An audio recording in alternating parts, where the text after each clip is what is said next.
Todos nos complementamos y necesitamos unos de otros para aprender y sostenernos.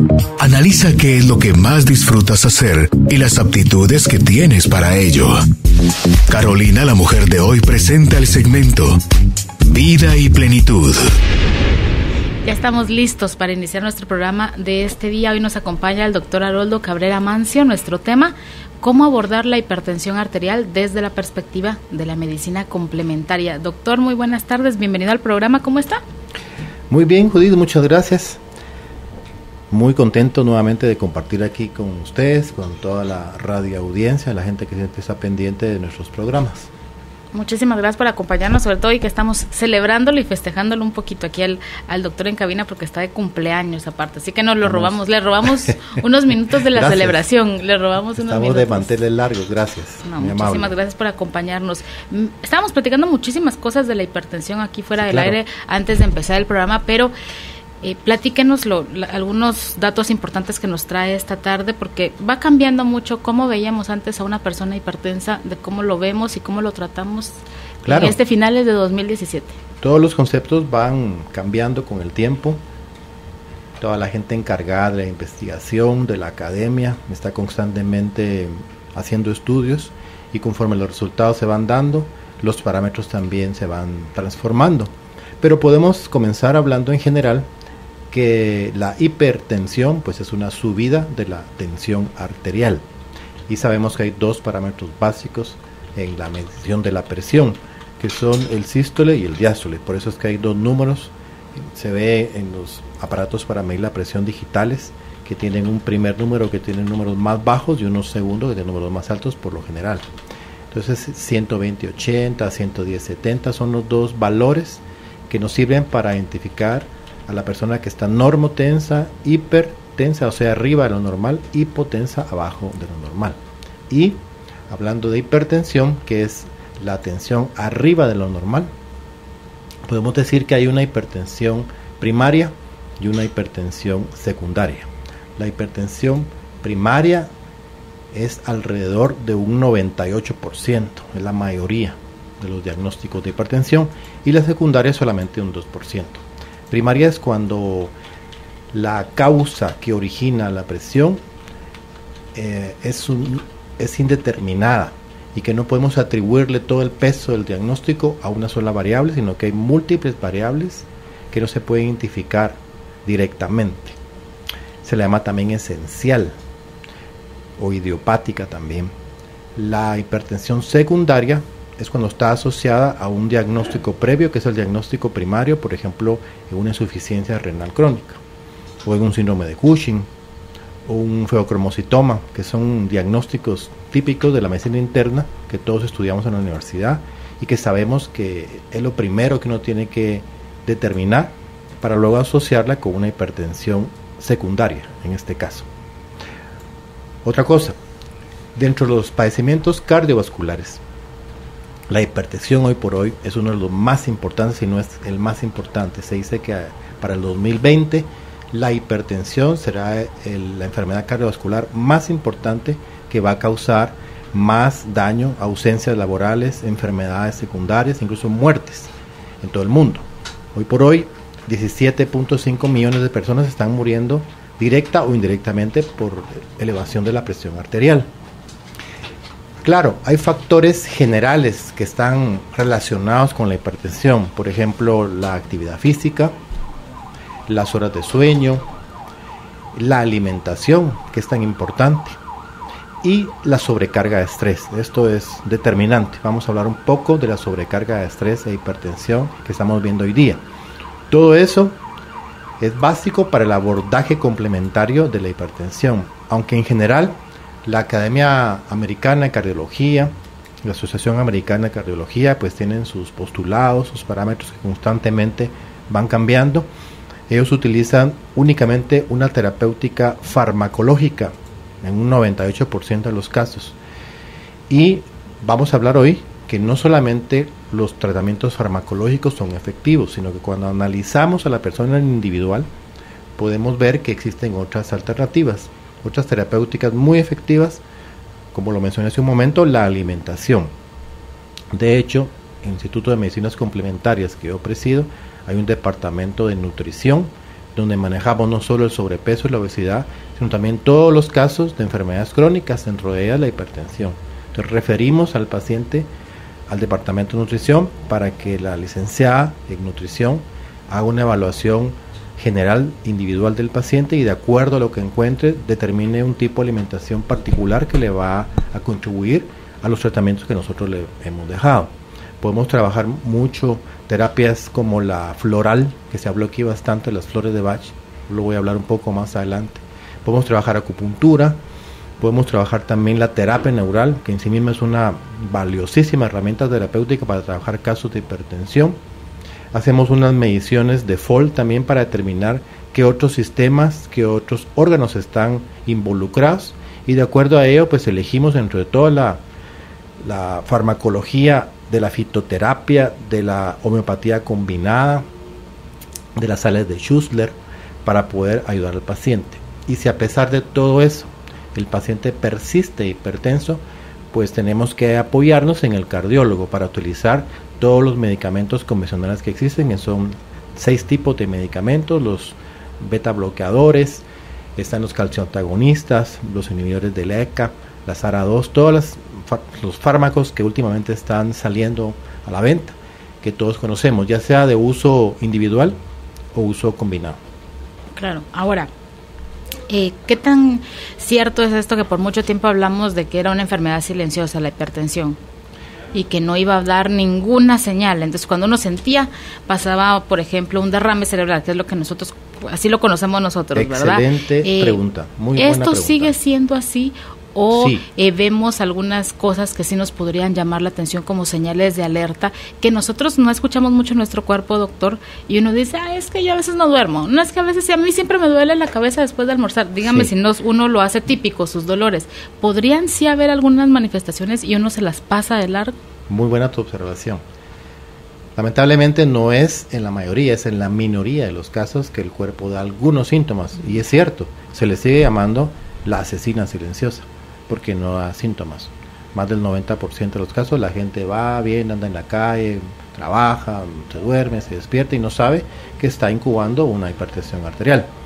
Pero sí, algunas veces hay síntomas que nos avisan. Yo recuerdo de niño en la Rare Disease, en las elecciones, salía una sección que se llamaba Soy el pulmón de Juan. ¿Se recuerdan los que tienen más o menos mi edad? Soy el hígado de Juan. Y de una manera muy interesante, muy amena, pues el columnista describía desde la perspectiva del órgano cómo los síntomas se presentaban y cómo el cuerpo lo manifestaba y cómo Juan, que en este caso era el paciente, pues llegaba a percibir estos síntomas y luego acudir al médico para el diagnóstico.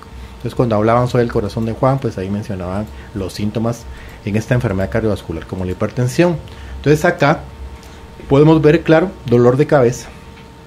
Es un dolor de cabeza que ya se volvió muy crónico, que cede a veces con la toma de los analgésicos, como lo digo yo, en broma, cabezolina extra fuerte, que es lo que la gente compra ahí en la farmacia, y solo para tapar el síntoma, pero el síntoma desaparece momentáneamente en lo que dura el efecto farmacológico y vuelve a aparecer. Cuando esto es así, definitivamente hay que acudir al médico, ya sea al médico general, al médico cabecera, al médico internista, y no digamos al médico cardiólogo, porque podría ser que el caso del dolor de cabeza se deba a una hipertensión. También pueden haber mareos, la gente está tranquila, comiendo, caminando, de repente siente un mareo, también puede ser debido a la presión alta. Sensaciones de presión en la cabeza, zumbido en los oídos, todos esos síntomas aislados también podría deberse a casos de hipertensión. Pero en general, lamentablemente, esta enfermedad sigue siendo la asesina silenciosa porque no da síntomas. Entonces, ¿qué debemos de hacer? Chequeo regular, chequeo preventivo. Yo siempre digo, hay dos tipos de médicos, el médico bombero y el médico jardinero. Esa perspectiva de la medicina la he leído mucho en la medicina oriental. Y es muy bonito porque el médico jardinero, que es como ellos recomiendan que uno debería hacer, se encarga pues de podar el jardín, de abonar las flores, de embellecer las flores, de regarlas, de ver que el jardín esté siempre bello y perfecto. Entonces deberíamos de ser más de la prevención es el médico jardinero, de acudir a nuestros chequeos regulares, con todos los exámenes, batería de exámenes que el médico recomiende, hacer una buena historia clínica, el diagnóstico semiológico, o sea, de acuerdo a lo que nosotros le decimos al facultativo, él ya hará sus intuiciones, sus análisis cognitivos para poder llegar a un diagnóstico tentativo y luego lo confirmará con toda la batería de exámenes. Pero lamentablemente, vuelvo a decir esa palabra 2 veces, en nuestro país la gran mayoría de los colegas que trabajamos con las personas diariamente en el día a día, pues nos toca ser médicos bomberos, porque la gente llega cuando ya está en un incendio, cuando el incendio ya inició, y no cuando inició, cuando ya va consumiendo más de la mitad de todos los árboles del bosque. Entonces, terriblemente la gente va dejando esto a última hora, ve ir a la clínica como un gasto, no lo ve como una inversión en salud, que así debería de ser, y nos toca encontrar al paciente con sobrepeso, mal alimentado, con una sobrecarga de estrés bárbara y obviamente con una hipertensión hasta los cielos.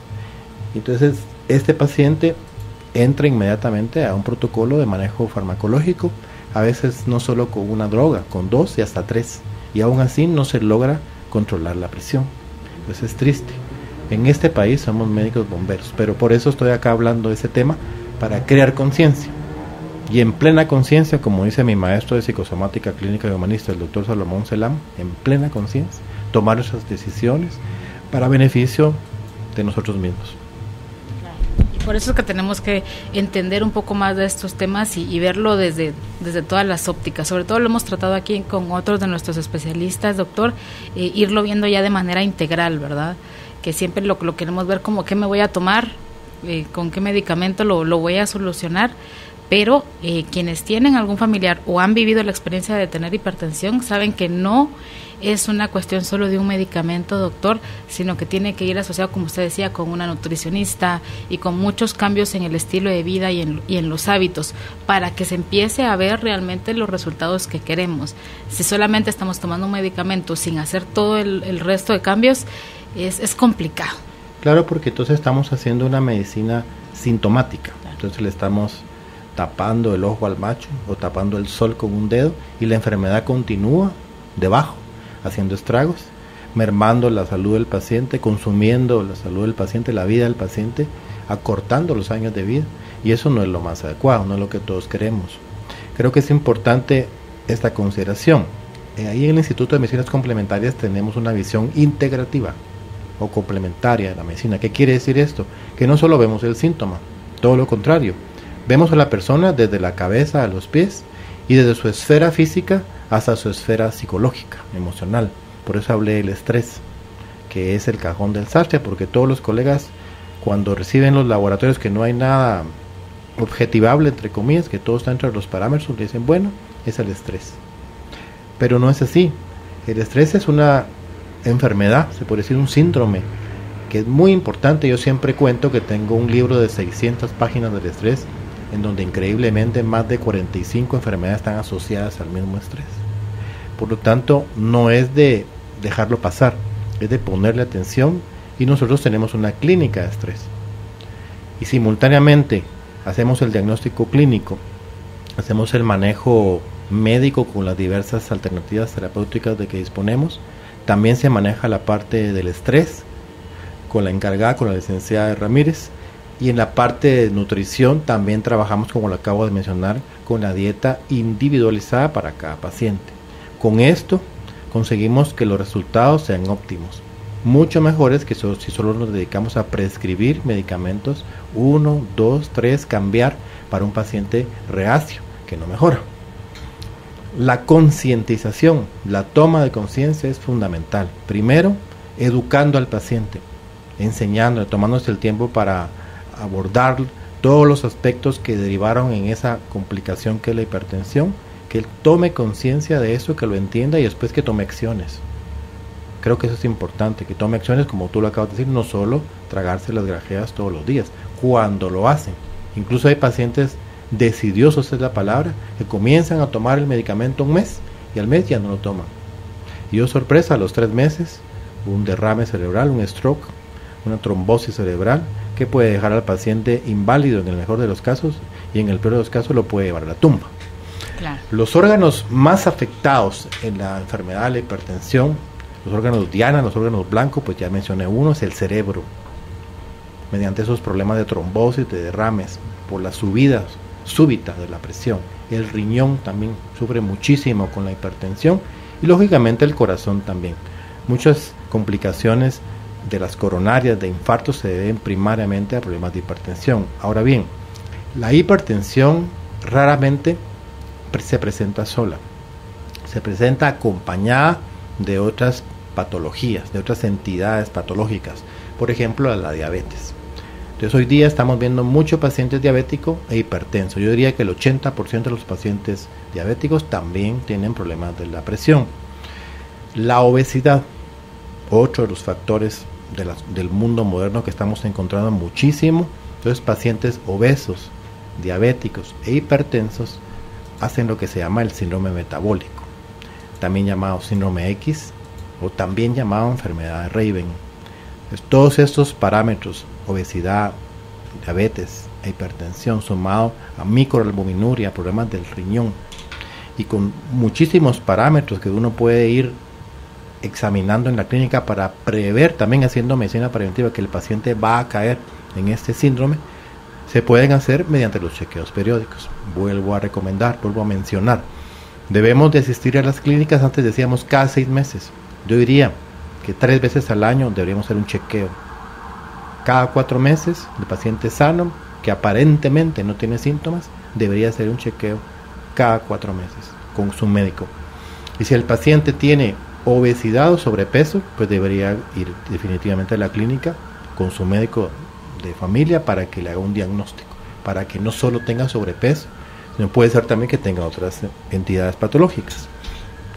La alimentación es básica. Podríamos decir que solo con la alimentación un 30% de los pacientes hipertensos pueden mejorar, solo con la alimentación. Hemos mencionado la genética y tú lo dijiste. Toda la gente que tiene familiares hipertensos tiene una genética de hipertensión. Por lo tanto, en sus genes está inscrito esas manifestaciones de subidas de la presión arterial. Pero no quiere decir que porque tienen la genética de la hipertensión la tienen que desarrollar. Existe lo que se llama la epigenética, que es la asociación del código genético inscrito en los genes más los eventos externos. Lo que nos toca vivir, lo que nos toca hacer, esa ya es responsabilidad nuestra. Entonces, si nosotros sabemos que tenemos familiares hipertensos, que el abuelito Juan era hipertenso, que la abuelita María también era hipertensa, que el tío Pepe también era hipertenso y que mi papá es hipertenso, pues entonces, si no hacemos algo, seremos hipertensos.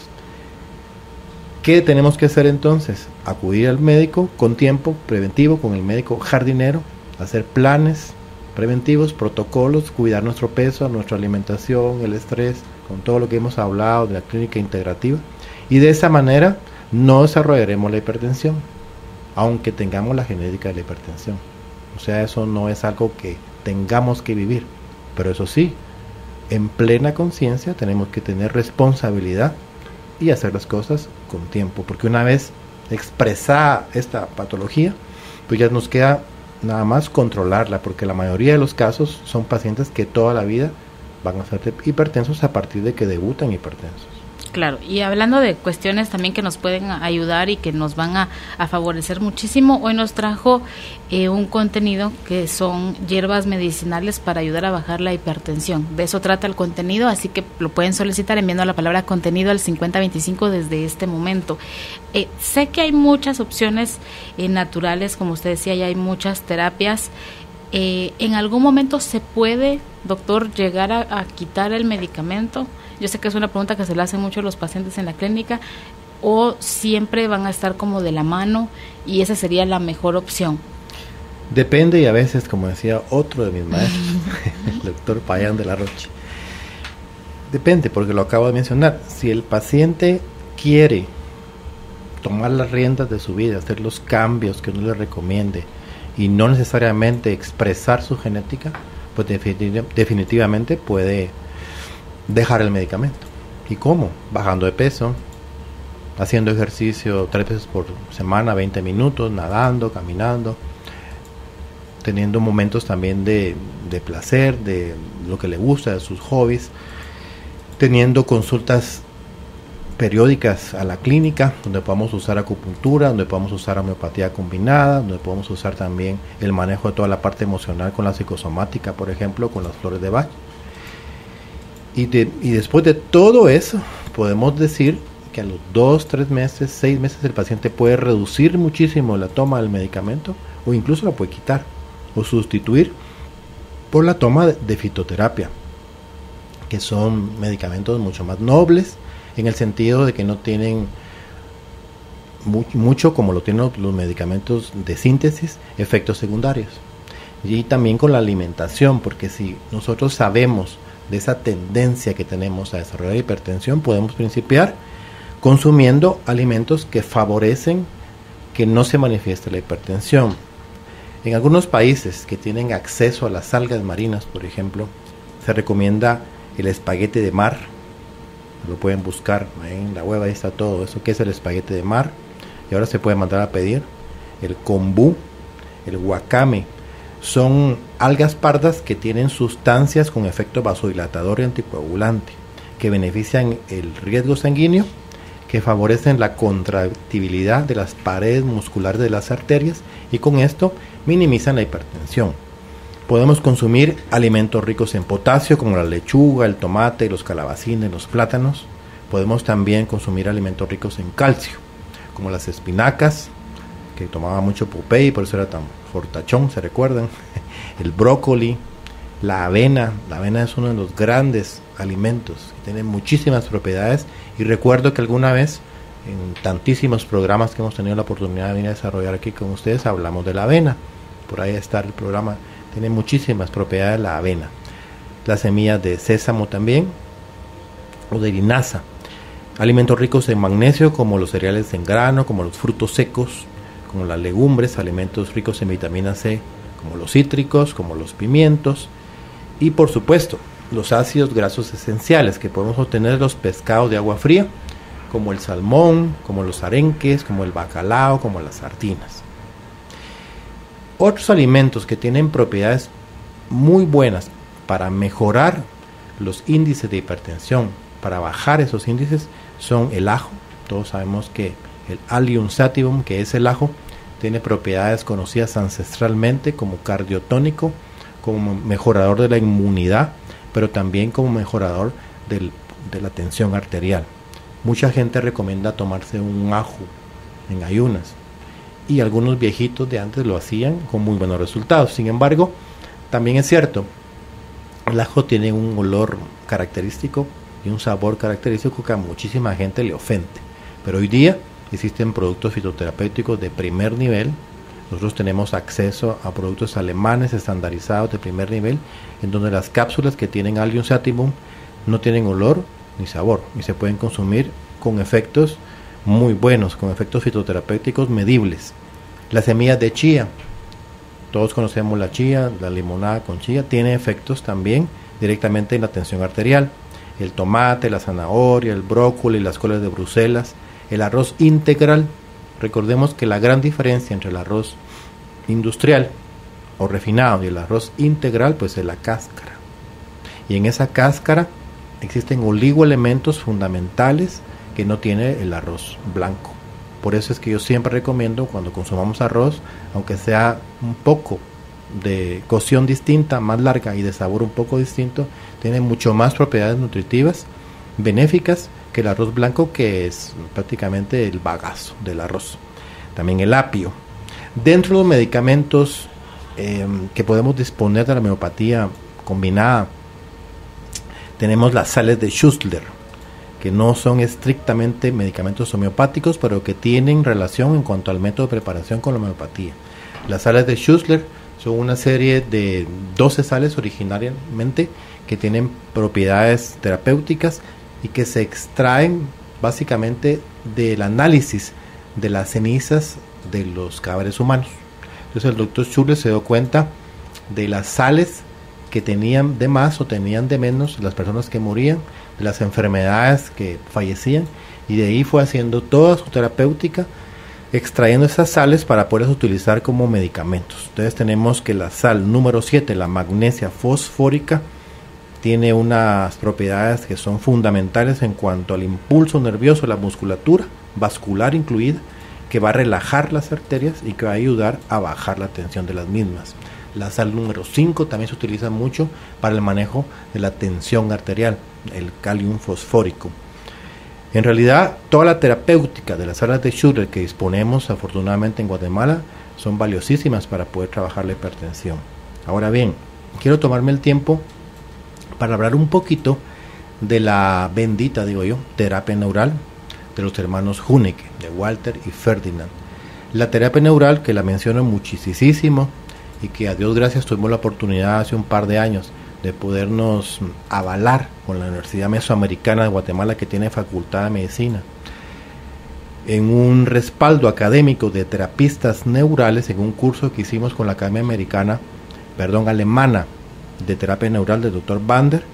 Podemos hablar con propiedad que la procaína, que es el anestésico local que utilizamos básicamente para hacer las inyecciones de terapia neural, tiene muchísimas propiedades reguladoras del sistema nervioso simpático y parasimpático. ¿Eso qué quiere decir? Que podemos incidir directamente en el tono vascular. Cuando las arterias están contraídas, podemos hacer una simpaticulisis y hacer que se relajen.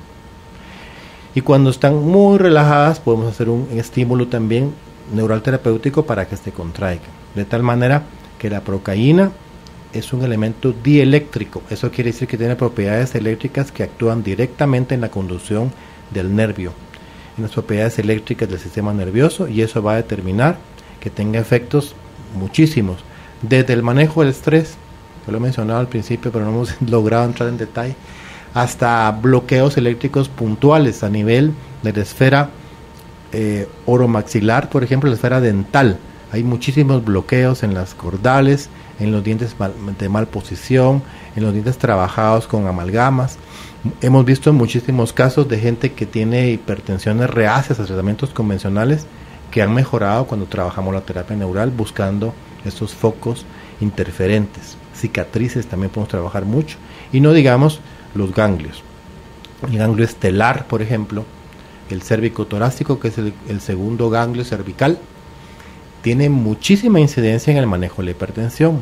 Recuerdo un caso de una paciente joven relativamente de 38 años que acudió al consultorio con una hipertensión reacia, de muy difícil manejo, ya medicada y que no tenía muchos recursos. ¿Qué hicimos? Primero, tomarse el tiempo para explicarle, de acuerdo a su nivel de comprensión, por qué estaba hipertensa y cómo podía mejorar. Ella tomó conciencia, decidió hacer el reto con nosotros, bajó 30 libras con el plan dietético que se le mandó. Se trabajó con terapia neural del ganglio estelar izquierdo, que tiene una incidencia en el cuello, en la cabeza del lado izquierdo y lógicamente en el brazo, hombro y tórax, en donde está el corazón.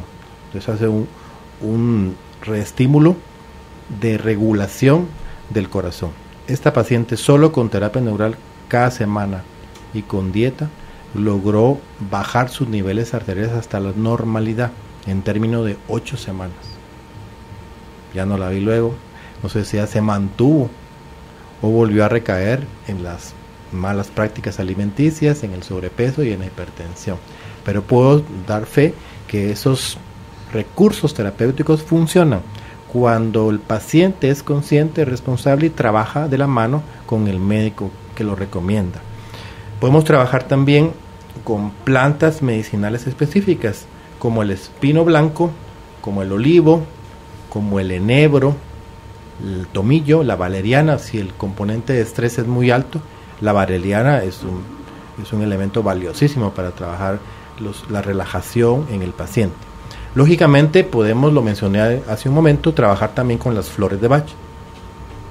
Y aquí don Edward Bach, el doctor Bach, nos recomienda cuando el paciente tiene fundamentalmente mucha rabia, mucha ira contenida, está muy colérico, como un paciente ayer que la señora me dice, miren, no lo puedo ni ver que él ya está protestando, mucho menos preguntarle a dónde fuiste, porque él dice que estalla en cólera. Bueno, aquí tenemos el holly. esta flor maravillosa que se utiliza para manejar la rabia contenida, la cólera. También tenemos el rock rose, cuando tenemos ataques de pánico terribles, cuando hay un miedo exacerbado por mínimos detalles y que puede llevarnos a tener accesos de tensión alta. Y por supuesto, el castaño dulce, el sweet chestnut, que es uno de las flores de Bach más importantes a tomar en cuenta cuando el paciente está bajo mucha ansiedad, bajo mucha tensión, cuando se siente temeroso de estar en un ataque continuo de elementos que no puede definir pero que los percibe. Se dice en la teoría de flores de Bach que el paciente está pasando la noche oscura del alma, lo menciona el doctor Bach. Bien, esos son los elementos en general para trabajar la hipertensión desde la perspectiva de la medicina complementaria. Hay muchos otros, la bioresonancia, por ejemplo, la podemos utilizar también. Ya hablé de la acupuntura, pero también de la auriculomedicina. La auriculomedicina es muy interesante y recuerdo que también tenemos un programa ya un poco viejito de este tema. Quizá en el 2018 retomaremos estos temas desde otra perspectiva, que ya los hablamos hace algunos años. Y puedo decir que de la auriculomedicina, el doctor Paul Nogier, médico francés, que es el descubridor de la oreja como somatotopía. ¿Qué significa eso? Que en la oreja está reflejado todo el cuerpo, literalmente, y a él le debemos que tengamos más de 300 puntos en la oreja medibles con instrumentos, medibles también con el pulso, método que él mismo patentó, que es el reflejo aurículo cardíaco. Es fabuloso. Podemos trabajar con estímulos de láser rojo de baja frecuencia en la oreja, en niños, en gente que tiene miedo a las inyecciones, a las punciones. Podemos trabajar con agujitas pequeñitas de acupuntura china. Podemos trabajar también con, sería como agujas semipermanentes, que tienen la forma de un arpón chiquitito, de titanio. Esos son fabulosas. Entonces encontramos los puntos con un detector de resistencia eléctrica. Y de acuerdo a los mapas que nos ha dejado el doctor Nogier y su asociación de más de 3.000 médicos franceses de auriculomedicina, encontramos los puntos de corazón, encontramos los puntos de estrés, de riñón, que son valiosísimos, del control del simpático también. Todo eso está en la oreja y los podemos combinar con otras terapéuticas para casos de hipertensión arterial reacia. Eso es bien importante. Usted mencionó algo que me llamó mucho la atención y que aquí lo tenía anotado, que lo íbamos a platicar. A veces podemos empezar a ver ya esta situación de la hipertensión en gente muy joven. Sí. Y antes quizás pensábamos que era una enfermedad solo de personas mayores, muy mayores, ¿verdad? Eso era nuestra visión antes. Ahora es totalmente diferente y hemos cambiado, y usted mencionó la obesidad, la alimentación, el ritmo de vida. Y usted me explicaba también antes de que entráramos al programa que ahora los parámetros de lo que antes era normal ha cambiado. ¿Es por eso que ahora vemos mucha gente joven? Bueno, son joven entre comillas, dos preguntas distintas. Aquí hay que tomar en cuenta algo que siempre digo en muchos programas, la individualidad. Lamentablemente en medicina ortodoxa, en medicina académica, a la cual yo también pertenezco, se hacen estudios generalizados en donde en una campana de Gauss, eso quiere decir que hay extremos, la gente que está en el extremo de los menos y la gente que está en el extremo de los más, y hacen un promedio. Ahí entran todos, de todas razas, de todos tamaños, de todos pesos, de miles de factores, hacen los estudios y sacan conclusiones que son válidas, no voy a decir que no, pero que también no son demasiado específicas. Entonces resulta que hay gente diagnosticada como hipertensa, al cual no se le han hecho valoraciones individuales, por ejemplo el nivel de estrés que tiene. Mencionábamos contigo hace un rato que tu papi a veces se da una gripe y se le sube la presión, o a veces tiene alguna impresión y llega al consultorio y tiene la presión alta, y el médico le dice: usted tiene la presión alta, a ver si no lo tengo que internar, qué bárbaro, porque no toma su medicina, y ya solo con esto se le sube mal la presión, incluso puede parar en el hospital. Sin embargo, hay otro tipo de médico que le dicen: no, cuénteme qué le está pasando, cuándo se empezó a sentir mal, no estaba muy tenso, cómo está su relación ahí con su hija, no se ha peleado mucho, o en el trabajo, dígame, a casa. Y entonces el paciente tiene la oportunidad de expresarse y encontramos que efectivamente, a raíz del gran enojo que tuvo cuando el perro se va a hacer sus excrementos a su cama y nadie lo ayudó y él tuvo que hacer toda la limpieza de eso, él empezó con la hipertensión, por ejemplo, o a raíz de que en el trabajo lo menospreciaron o que hicieron el ascenso de un compañero que no lo merecía y él se había hecho puntos. Todas esas situaciones del día a día que son reales le afectó y después de eso resulta hipertenso. Eso lo hemos visto muchísimo, pero como no nos tomamos el tiempo, como solo vemos al paciente, le tomamos la presión y de acuerdo a los parámetros que la Sagrada Academia nos dice, ya lo etiquetamos, estamos medicando a mucha gente que en realidad no debería medicarse, que puede mejorar solo con dieta, solo con el manejo de la parte del estrés y con algunos medicamentos de sencillo manejo que no tienen efectos secundarios estaría bien. Y lo que estamos haciendo es que el paciente esté condenado a tomar un medicamento de por vida que muchas veces no lo necesita. Entonces la individualización es básica. Segundo, sí es cierto, recientemente la Academia Americana de Cardiología y la Asociación Americana de Cardiología asombraron al mundo porque acaban de anunciar que los parámetros de diagnóstico de la hipertensión cambiaron. De tal manera que hace el año pasado, que todos sabíamos, que aprendimos en la universidad, que el paciente normotenso tiene que estar abajo de 140/90, el famoso 14/9, ahora resulta que no, que la vara se bajó y ahora es 130/80. Entonces todo paciente que tenga presión de 130/80 para arriba ya tiene predisposición a hipertensión, se debía considerar seriamente medicarlo, tomar medidas porque el paciente va a ser hipertenso. Y las razones que aducen son que están trabajando preventivamente, pero ¿qué ha pasado? Que casi un 50%, un 48% de los americanos ahora con esas nuevas determinaciones son hipertensos, y antes era un 30%. Entonces con esos nuevos valores, con esa vara que se bajó, lo que se ha logrado es que muchísima gente que antes iba al chequeo general, que tiene 35 años, 38 años, que estaba todo normal, que tenía una presión de 130/80, quizá porque llegó corriendo al consultorio, o porque estaba sufriendo una sobrecarga emocional porque tiene problemas en el trabajo o en la casa, ahora es hipertenso. Y ahora hay que medicarlo y de por vida. Entonces hay que ser muy juicioso en ese sentido. Claro, como médicos científicos, como médicos de la academia, tenemos que tomar en cuenta estos valores, pero también ser muy juiciosos, ser muy analíticos, y tomar en cuenta que muchos de estos resultados están avalados por las grandes compañías farmacéuticas, que son las que dan pues, los recursos financieros para hacer esos estudios. Y lógicamente, teniendo toda esta cantidad de personas nuevas, hipertensas o semi-hipertensas, son candidatos a medicación. Y ahí hay mucha tela que cortar.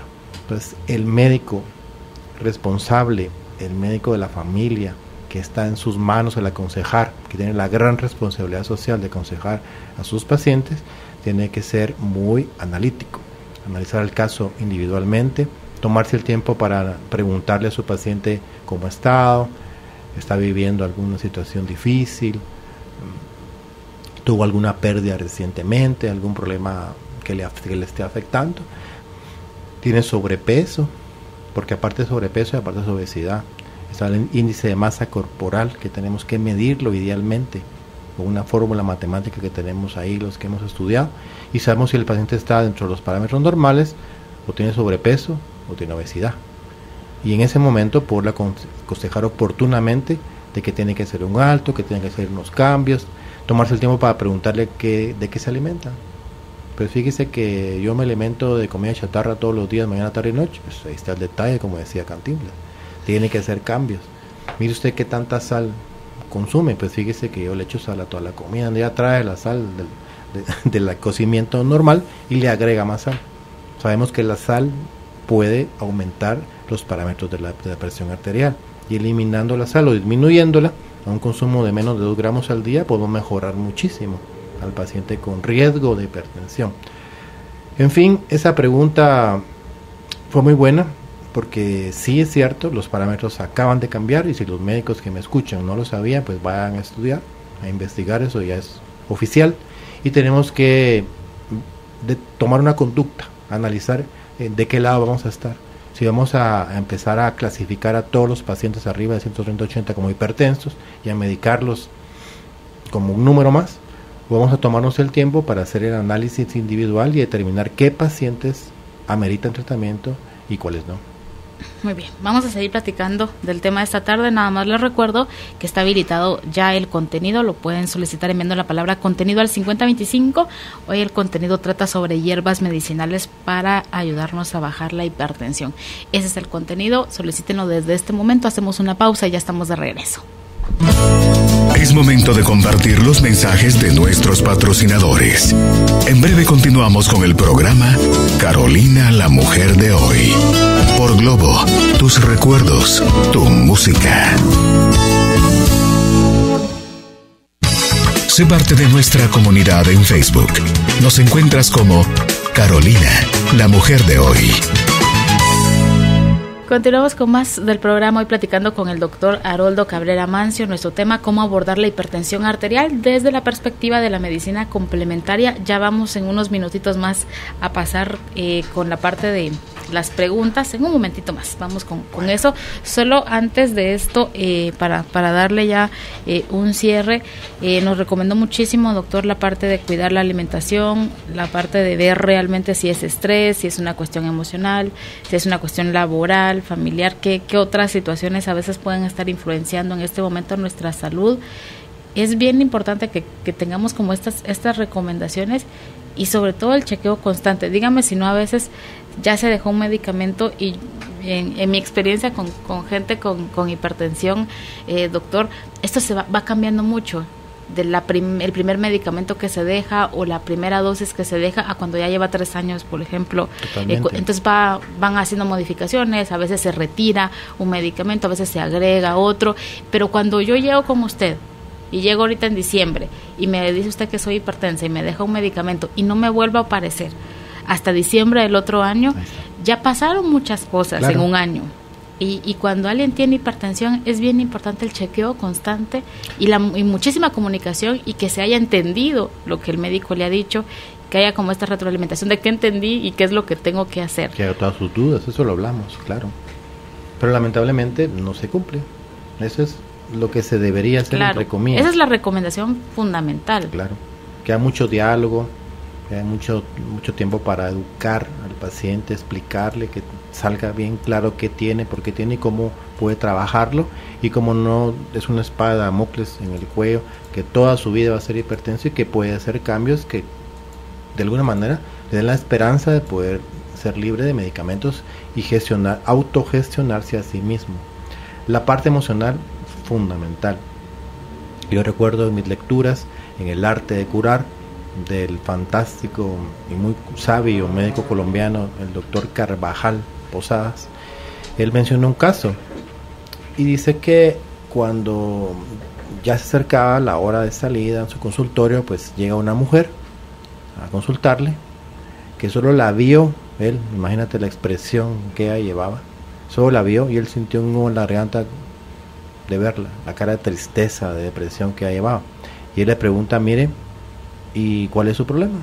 Es que fíjese, doctor, que tengo la presión muy alta, ya consulté 4 cardiólogos, me han dado varios medicamentos y no logran controlármelo. Y le dice él, mire, ¿y cuál es su historia? Pues nada, que yo soy una abogada, que trabajo, que tengo muchas obligaciones y que estoy hipertensa. Bueno, ¿y desde cuándo está usted hipertensa? Pues hace 2 meses, doctor. ¿Y qué pasó hace 2 meses? ¿Qué pasó de qué? ¿Tuvo usted alguna situación difícil? ¿Algún problema que no se le esperaba? Y ella se le queda viendo. Eso es importante, le dice. Quiero tomarme el tiempo de escucharle. Cuénteme, ¿qué le ha pasado? Y ella comienza su narración. Dice, sí, es cierto, doctor. Yo soy hija única. Nunca me casé, cuidaba de mis papás.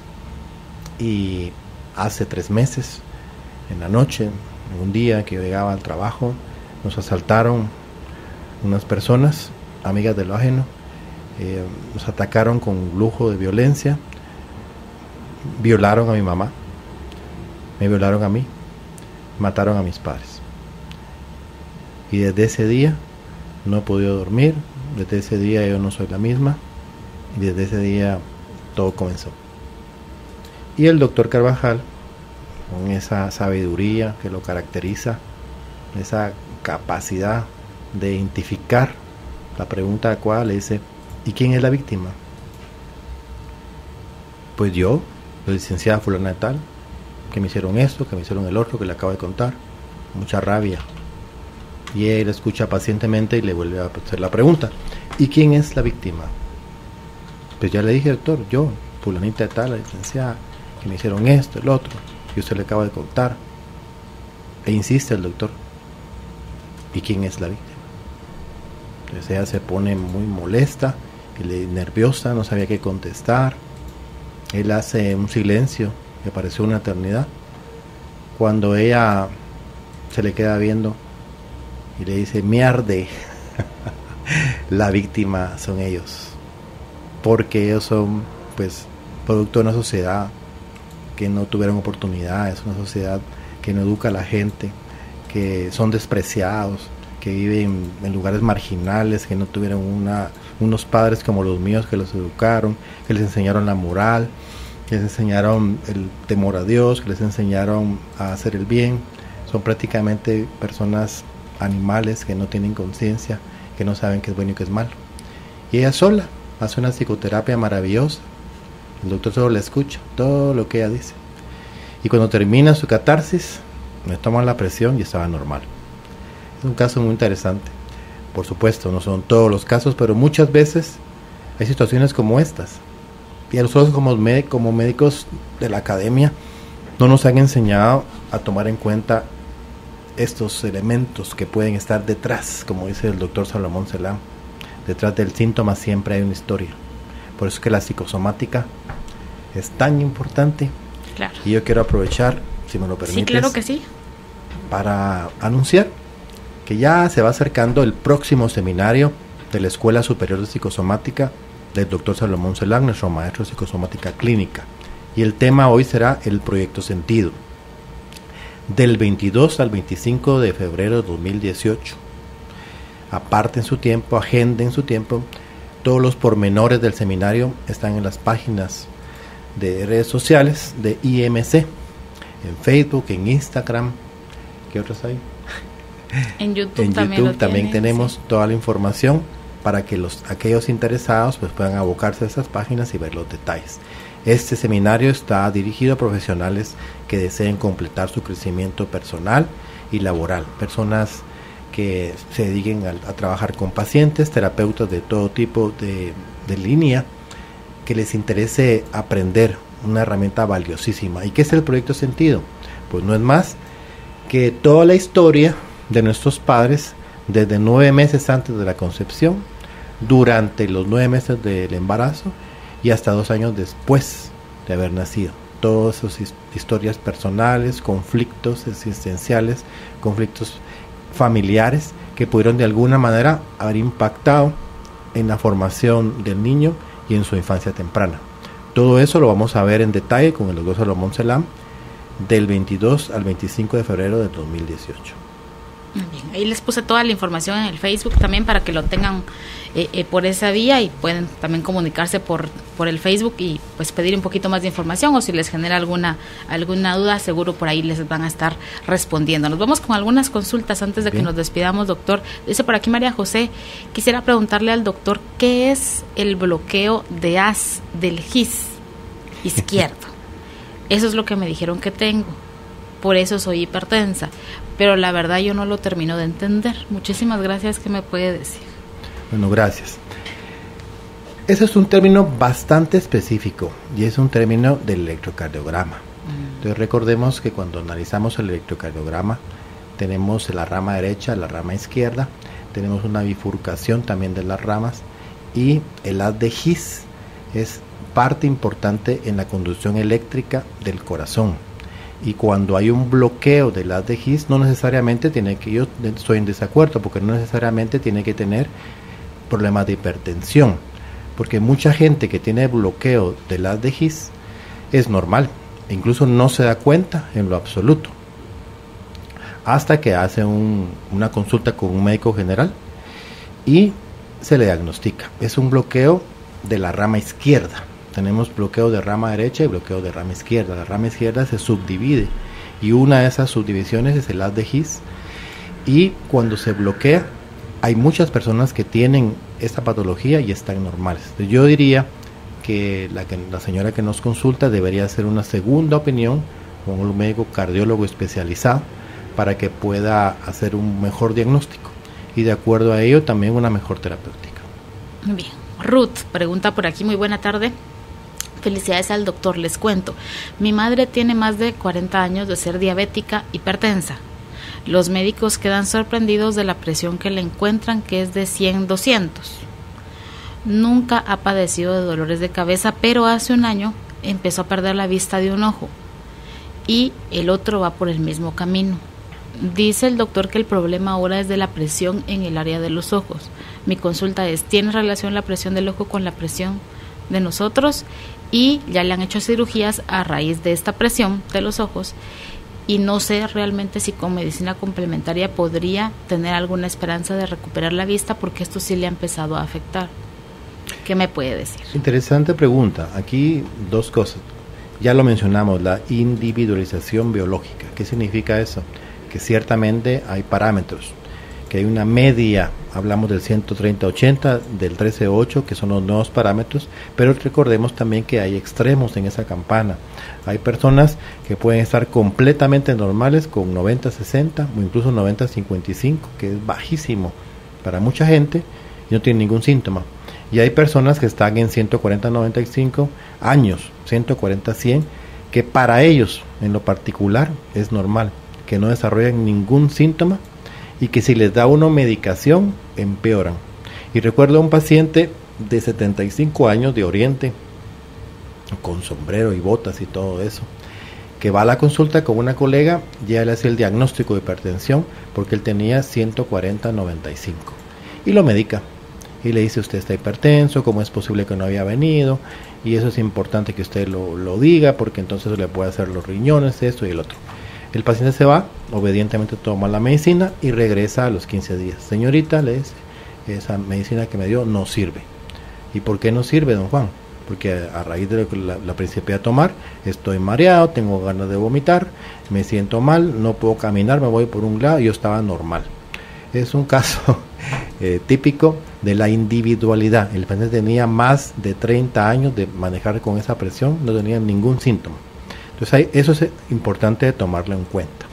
Aunque ahora, como han bajado más la vara, pues será mucho más difícil individualizar, porque los parámetros están más reducidos.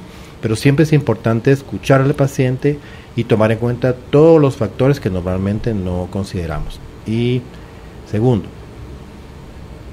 ella mencionaba la relación de la presión con los ojos y lo de la vista, si ella podría o no podría. Los vasos arteriales del paciente hipertenso tienen problema de la vasculatura muscular, del vaso, de las paredes de la íntima. Entonces, esta habilidad de contraerse y relajarse del vaso, de acuerdo al bombeo de sístole y diástole del corazón, determina que el paciente hipertenso no pueda relajar el vaso y el corazón tenga que hacer mayor fuerza para que la sangre llegue a donde tiene que llegar. Pero ese problema de contractura de la vasculatura está a todo nivel, no solamente en los vasos grandes. Y recordemos que en la retina pues hay una vasculatura importantísima, todo el sistema arterial de la retina que se mira en el fondo de ojo, de tal manera que hay cardiopatía de la retina, cardiopatía isquémica de la retina, los vasos arteriales de la retina que se miran en el fondo de ojo en el paciente hipertenso, y que también deberíamos de analizar cada vez que hacemos un examen físico, y que ahí se refleja cómo el paciente ha evolucionado en cuanto a la enfermedad. Por lo tanto, si la señora ha estado mucho tiempo con valores arriba de lo normal, sí puede relacionarse con problemas de la vista, con problemas de la retina, de toda la irrigación arterial de la retina. Y si es posible que de acuerdo a algún análisis individual acuda con nosotros y podamos ver si tiene ella las posibilidades de poder mejorar su vista o definitivamente no. Siempre y cuando el manejo sea conjunto con un cardiólogo de nuestra confianza y con un oftalmólogo también de nuestra confianza. Muy bien. Yanni dice, mi presión siempre es baja. Hago mucho deporte y regularmente me sale de 90 a 60. Quisiera saber si esto es normal. A veces es todavía más baja, 85-55. Ya lo mencioné. 90-60 es el rango más bajo normal. Entonces ella se mantiene en el borde de la normalidad. Y si no tiene ningún síntoma que le impida llevar sus labores habituales con normalidad, no hay por qué preocuparse. Simplemente es una persona de presión baja. Ahora bien, si esa presión determina que tenga mareos, que tenga taquicardia, que tenga palpitaciones, sudoraciones, sí debería consultar para ser medicada. Muy bien. Una más, dice por aquí, el utilizar diferentes tipos de sal para no usar la sal tradicional, ¿es una buena opción para una persona hipertensa o tendría que reducirla o eliminarla, sea del tipo que sea?